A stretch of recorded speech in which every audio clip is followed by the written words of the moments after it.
The Nile was quiet the morning after the eclipse, though in Alexandria, no omen ever went unnoticed.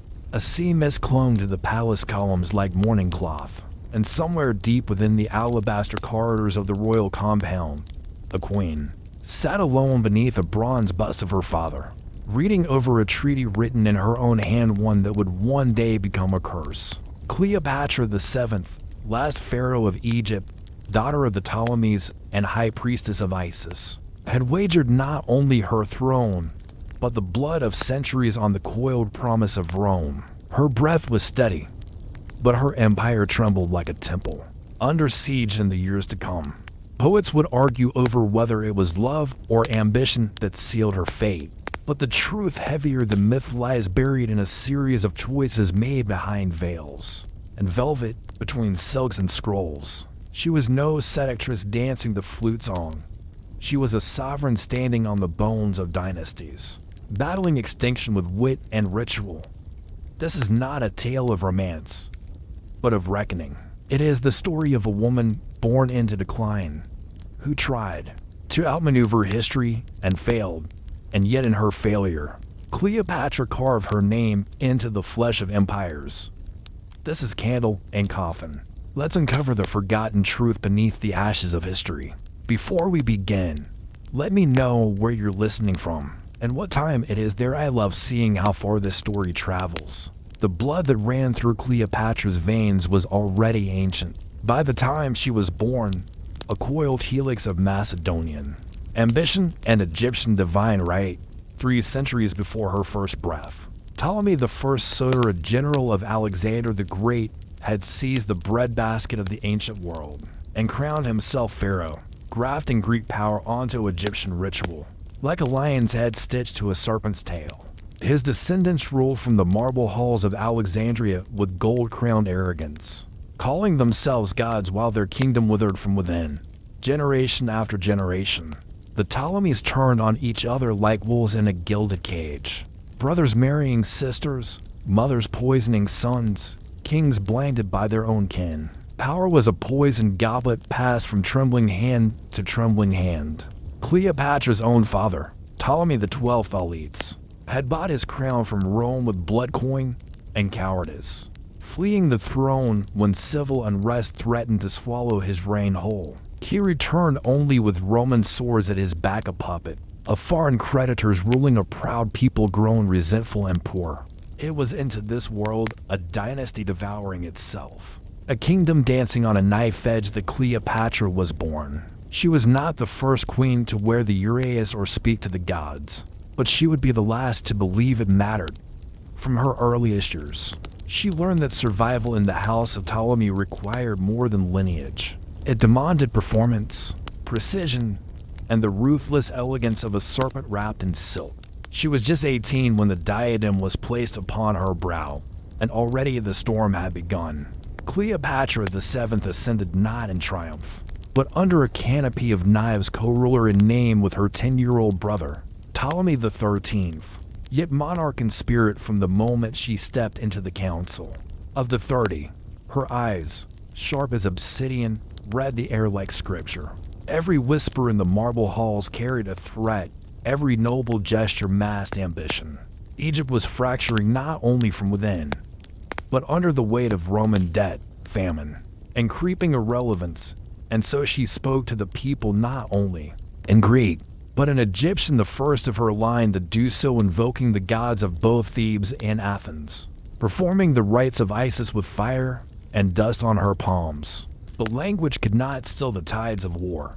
Her regency was soon challenged by her brother's advisors, a cabal of courtiers and generals who saw a young woman wielding unchecked authority as a danger to the status quo. They struck like jackals, forced from the palace in a palace coup.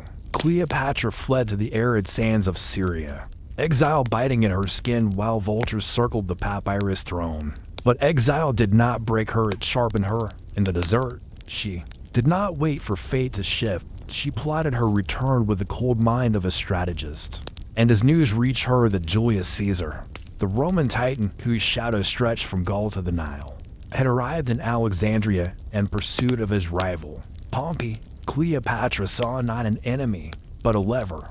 What followed was no seduction, no coiling of limbs and perfume.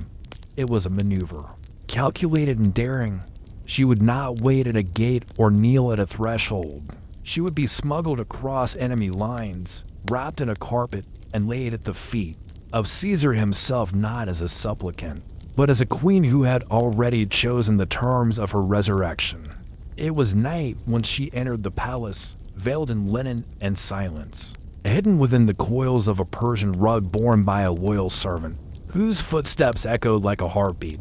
Across the marble floor, Julius Caesar, 62 years old and hardened by decades of blood and ambition, stood in the war-wounded halls of the Ptolemaic palace, expecting a parley, not a miracle, when the rug was unrolled, and the young queen rose like smoke from within it. Every Roman account would later gild the moment with romance or disbelief. But Caesar was not a man swayed by beauty alone. What stunned him was her presence. Cleopatra did not tremble, did not bow. She spoke in Latin fluently, forcefully, the language of empire, of law, of destiny. She laid bare her case, that she had been wronged by her brother's regents, that Egypt teetered on the brink of ruin, and that only with Roman alliance with Caesar's hand could order be restored. But this was more than a political appeal. Cleopatra saw in Caesar a reflection of herself, a soul who believed in fate, as something not awaited but forged like iron against flame. And Caesar, who had marched across rivers and republics, saw in her the living embodiment of ambition wrapped in ritual, cunning cloaked in velvet. The palace became a crucible. In the days that followed, as Ptolemy XIII's forces laid siege to Alexandria and fire consumed the legendary library, the mind of Egypt, Cleopatra, and Caesar plotted amidst smoke and candlelight. It was not lust that bound them, but legacy. She offered her body not as a gift, but as a statement that she would not be erased, and that the bloodline of pharaohs would not be undone without a final, resounding vow. Rome would not merely protect Egypt, it would intertwine with it, and from that union, a child would rise not merely of flesh, but of kingdoms. Thus began Cleopatra's final gamble, a game where the pieces were not armies, but empires themselves. Alexandria bled beneath the weight of war, and the sea drank smoke like wine. Ptolemy XIII, furious at Cleopatra's return and her sudden alignment with a Roman general, unleashed his forces upon the city not with precision, but with vengeance. The streets, once gilded with marble and poetry, echoed with the screams of citizens caught between the old blood and the new. Barricades rose overnight, and the royal harbor became a graveyard of splintered triremes and smoldering oil. Inside the palace, Caesar and Cleopatra stood not as lovers but as co-commanders, surrounded, outnumbered, and bound by a shared desperation. Supplies dwindled. Reinforcements from Rome had not yet arrived, the city's most sacred treasure. The great library became collateral in the madness, its scrolls consumed by flames as Caesar ordered ships torched to block enemy fleets. The wisdom of centuries was reduced to ash, yet Cleopatra did not mourn aloud. Her tears were internal, and her eyes fixed on the horizon, calculating, cold. Diplomats were dispatched, bribes exchanged, assassinations attempted in shadowed corridors. For the young queen, this was not a crisis, it was crucible. She walked among soldiers without fear, speaking in the old tongue, invoking Isis and Ammon, whispering promises of a reborn Egypt. Her presence became mythic, a ghost of sovereignty, haunting a collapsing kingdom. Then, as if summoned by her resolve, Roman reinforcements finally arrived. The tide turned with the steel of discipline. Ptolemy XIII, in retreat, tried to flee across the Nile only to drown in its cold embrace, his golden armor dragging him, like judgment, to the riverbed. His corpse was pulled from the waters days later, bloated, regal, and forgotten. Cleopatra, 21 and victorious, stood not only as queen, but as sole ruler. Yet peace did not descend. The fire had not cleansed, it had marked. Egypt was saved. but not sovereign, and from that moment forward, every step she took was shadowed by the iron hand of Rome, and the tightening noose of history. Cleopatra's victory was a Pyrrhic one, her throne restored, but her kingdom shackled by the demands of Rome's insatiable appetite.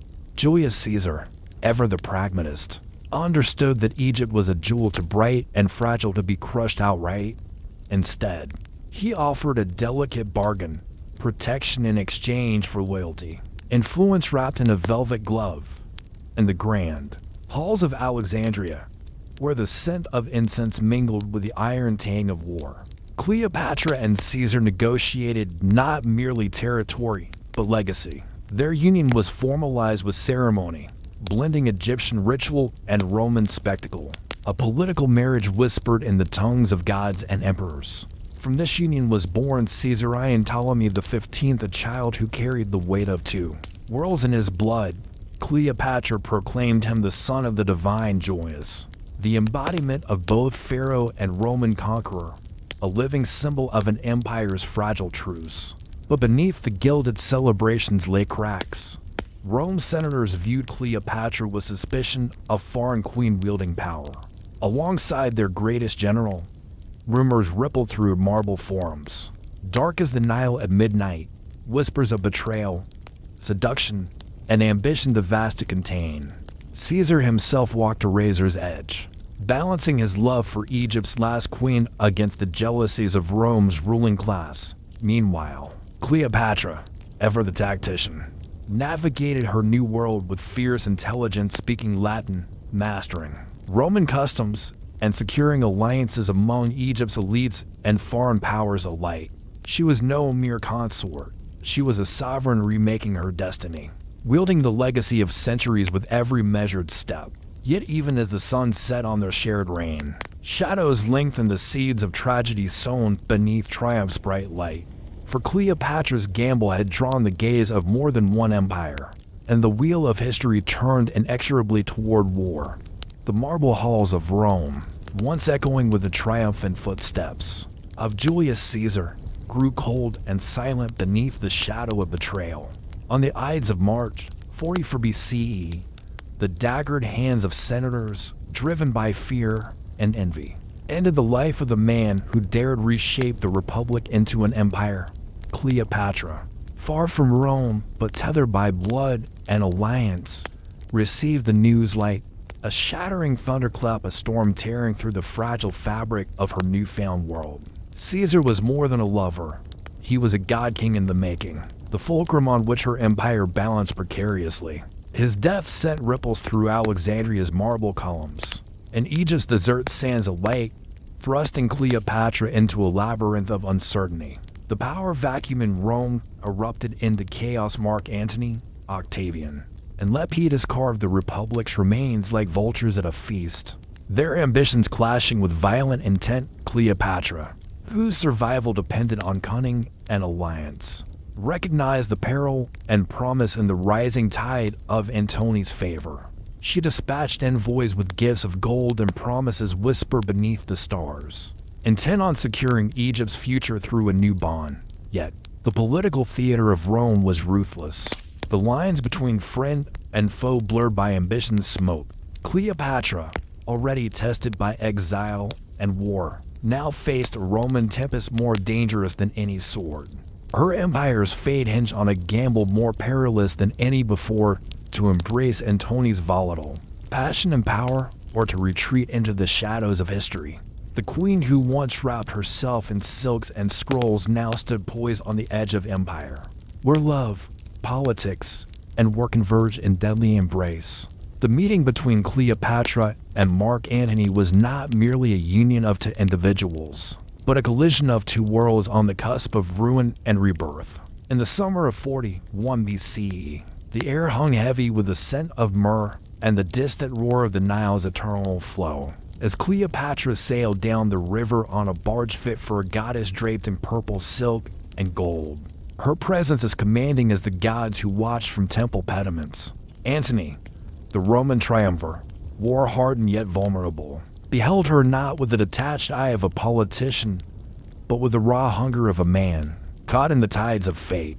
Their alliance was a tempest wild and calculated, born of mutual need and burning ambition. For Cleopatra, Antony was the key to securing her throne against the ever-watchful eyes of Rome's rival factions. For Antony, she was the embodiment of Eastern opulence and power that promised to crown his own fractured dominion. Together, they fashioned a kingdom that stretched from the Mediterranean's azure depths to the desert's endless sands, a tapestry woven with gold, blood, and whispered secrets. Yet beneath the revelry and splendor lay tensions as fierce as the desert sun. Antony's Roman soldiers grumbled at their leader's Eastern distractions, and whispers of scandal floated like desert dust through the marble halls of Alexandria. Cleopatra, ever the sovereign, wielded her influence like a finely tempered blade, seductive, deadly, and precise. Their love was a crucible of politics and passion, each moment charged with the stakes of empire.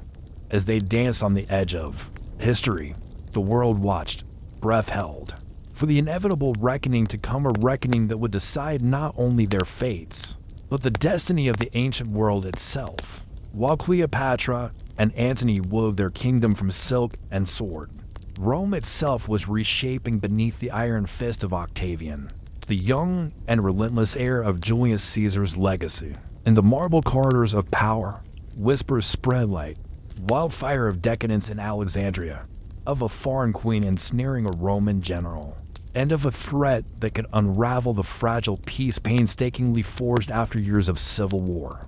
Octavian, astute and merciless, understood that Cleopatra was not merely a player on the political stage, but a symbol of everything Rome feared: the East's seductive power, the fragility of Roman virtue, and the peril of divided loyalties. His propaganda machines churned relentlessly, painting Cleopatra as a witch, a temptress, a usurper of Roman glory, while Antony's reputation in Rome withered under the weight of scandal and suspicion. The Senate, once wary of outright war, began to clamor for action, driven by fear that the Republic's last embers would be smothered beneath foreign influence and royal ambition. For Antony and Cleopatra, the shadows lengthened. Their alliance, once a force of unyielding strength, now faced fractures born of paranoia and political pressure. Cleopatra's lavish courts became battlegrounds of intrigue and espionage, where spies whispered secrets in the dark and alliances shifted like desert sands in a violent storm. Yet, amid the gathering tempest, Cleopatra held fast, her mind a fortress of resolve, her heart steeled by the knowledge that the fate of Egypt, and perhaps the ancient world, rested in her hands. The die was cast, the final act was approaching, and as the wheels of empire turned toward war, Cleopatra's gamble became more perilous than ever, a desperate attempt to shape history. Before history shaped her, the summer of 31 BCE bore witness to an empire's last breath, a world on the brink of irrevocable change as Antony and Cleopatra marshaled their forces against Octavian's relentless advance. The twin camps, poised on opposite shores of the Ionian Sea, were not merely armies of men and ships, but embodiments of clashing destinies. Rome's old guard, seeking to preserve its dying republic, and a queen's desperate bid to protect her kingdom and love against the tides of fate. Alexandria, once resplendent with scholars and poets, became a hive of feverish preparation. Shipyards echoed with the hammering of iron, banners snapped in the salty breeze, and war councils stretched into the small hours beneath flickering oil lamps. Cleopatra's mind was a labyrinth of strategy and calculation, where every choice risked the annihilation not only of her forces but of her people's ancient soul. Antony, caught between duty to Rome and devotion to the Egyptian queen, struggled to unify his legionaries, many of whom distrusted the foreign queen's influence and chafed under the opulence that cloaked their campaign. The war itself was a spectacle of fire and steel, fleets gliding like leviathans upon the waves, soldiers armored in bronze and blood, the air thick with salt and smoke. But beneath the roar of cannon and clash of swords lay a quieter battle, a war for hearts and minds, for loyalty fractured by ambition and fear. As the decisive battle of Actium drew near, Cleopatra prepared not only ships but herself. embodying the defiance of an empire on the edge of extinction. Her gamble was all-encompassing, a final roll of the dice where victory meant survival and defeat meant oblivion. The stage was set, the gods watched silently, and the ancient world held its breath. The morning sun rose blood-red over the Ionian Sea, casting a fiery glow on fleets arrayed like mythical beasts ready to rend one another in a clash that would echo through eternity. Antony and Cleopatra's armada, resplendent in gold and purple, sailed with the weight of kingdoms on their backs, a final stand against Octavian's disciplined legions and their gleaming warships. The sea was both ally and adversary, its restless waves carrying the roar of battle and the cries of men drowning beneath the weight of empire. Arrows blotted the sky, sails were torn to shreds, and the sharp clang of bronze against bronze rang like the funeral bells of an era ending. Cleopatra, aboard her flagship, bore herself with the regal calm of a goddess, eyes scanning the chaos as her ships weaved through smoke and fire. Antony fought with a fury born of desperation, commanding from the prow with sword and voice, rallying his men against the tide of betrayal and fate. Yet the battle's tide turned swiftly amid confusion and whispers of desertion. Cleopatra's flagship turned away from the fight, sailing toward the open sea. Antony's forces faltered, the cohesion of their assault dissolving like mist in the morning sun. Some would say it was a calculated retreat, others a final surrender to inevitability. The defeat was catastrophic, a death knell for their dream of a united empire, a shattering blow that left Alexandria exposed to Octavian's grasp. The queen's gamble had failed in the crucible of war, and the consequences rippled beyond the battlefield, shattering not only armies but hearts and histories. The ancient world had witnessed a turning point, one marked by fire, blood, and the retreat of a queen who dared to defy destiny itself. The echoes of Actium's shattered oars still haunted the harbors of Alexandria as Antony returned, not as the triumphant general of old, but a broken man swallowed by shadows. The weight of defeat pressed upon him like the very sands of Egypt, and with it came the cruel unraveling of hope and loyalty. Cleopatra, ever the queen, met him not with reproach, but with steel-eyed resolve, masking the storm of dread beneath a facade of regal composure. Their palace, once a sanctuary of opulence and power, became a prison of whispered fears and fractured dreams. Antony's soldiers, demoralized and mutinous, drifted like ghosts through the corridors, their allegiance to the queen tenuous at best. The triumvirate spirit crumbled further when Octavian's emissaries encircled the city, their banners a stark reminder of the empire closing in.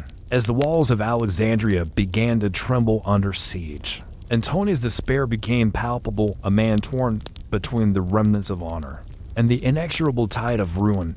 In a final act of tragic defiance, he chose death over captivity, his sword a silent witness to a legacy both magnificent and doomed.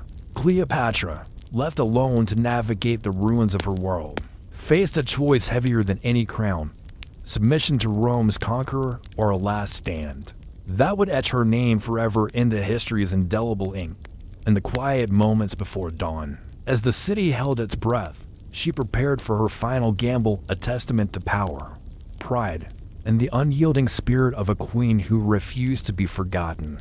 The Palace of Alexandria, once a beacon of light and culture on the edge of the ancient world, had become a mausoleum of lost glory and whispered curses. Cleopatra, draped in the weight of her lineage and the imminence of doom, walked its shadowed halls with a heart both heavy and unbroken.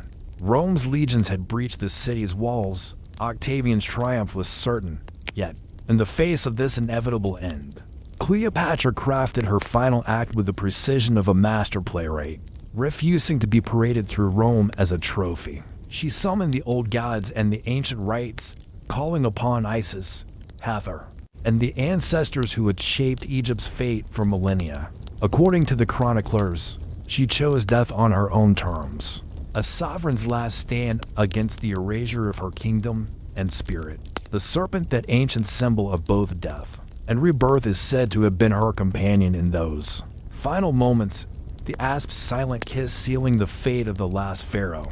But beyond the myth lies a woman resolute, who sees control of her narrative and a world determined to rewrite it. Without her, her death was not merely an end, but a declaration that even in defeat, a queen's will could echo through the ages. Cleopatra's final gamble was both tragic and immortal, the last flame flickering before the darkness of Roman dominion enveloped Egypt. Her story, woven with threads of power, love, betrayal, and sacrifice, remains a testament to the indomitable spirit of those who dared to challenge the relentless march of history. Long after the asp's bite silenced Cleopatra's mortal breath, her story took on a life of its own, a tangled weave of fact, fiction, and fervent imagination that would haunt the corridors of history. For millennia, to the Romans, she became a symbol of foreign seduction and dangerous ambition, a warning etched in marble and blood about the perils of empire and passion. Poets and playwrights across the centuries would paint her as a femme fatale, a siren whose allure toppled kings and empires alike. Yet beneath the layers of scandal and myth lies a sovereign whose brilliance shaped the final chapter of the Hellenistic world. A woman who spoke 7 languages, commanded armies, and held court with the gravitas of a god queen. Her legacy is fractured, refracted through the lenses of conquerors and chroniclers, but it endures in the ruins of Alexandria, in the whispers of desert winds, and in the hearts of those who see in her struggle the timeless battle between power and fate. Cleopatra's story challenges us to reconsider the narratives carved by victors, to seek the truths hidden beneath layers of legend. Her life was a mosaic of contradictions, lover and warrior, goddess and mortal, ruler and exile, and it is in this complexity that her true power lies, as history continues to turn its pages. The queen who wrote her empire's doom remains an eternal enigma, a flame that refuses to be extinguished by time's relentless tide. With Cleopatra's death, the ancient world shifted beneath the relentless advance of Rome's imperial shadow, marking the end of the Hellenistic era and the beginning of a new chapter, where Egypt would no longer be a sovereign kingdom, but a jewel in Rome's vast crown. Augustus, Octavian's new title, annexed the land of the Nile, imposing Roman governors and transforming the temples and courts, where pharaohs once ruled, into administrative outposts for the empire's vast bureaucracy. The temples that had echoed with prayers to Isis and Osiris grew silent or were repurposed for Roman deities, and the people of Egypt faced a new reality: subjugation beneath a distant emperor, whose heart beat far from the rhythms of the desert sun. Yet the memory of Cleopatra lingered in the collective consciousness. Her reign, the last gasp of a world where gods walked among mortals and queens wielded power unchallenged. For centuries, her image inspired revolts, fueled legends, and shaped the way civilizations understood female authority, sovereignty, and resistance. The Mediterranean basin became a theater where Rome's hegemony was contested, and Cleopatra's story served as a touchstone and enduring symbol of the collision between East and West, tradition and empire, love and political calculation. Her demise was not just the fall of a queen, but the extinguishing of a civilization's heartbeat, a moment when the old gods wept beneath the weight of history's inexorable march. Egypt's identity transformed, but the echoes of its last queen's gamble rippled through time, reminding all who listen that power, like the Nile, flows ceaselessly, sometimes to nourish, sometimes to drown. Centuries have passed since Cleopatra's death, yet her visage remains etched in the collective imagination, an icon as mutable as the shifting sands of the desert she once ruled. From the frescoes of Renaissance masters to the silver screens of Hollywood, Cleopatra's image has been sculpted, painted, and performed, each rendition revealing more about the era that created it than the queen herself. Shakespeare's Antony and Cleopatra immortalize her as a tragic, intoxicating figure caught between love and politics, a vision steeped in Elizabethan fascination.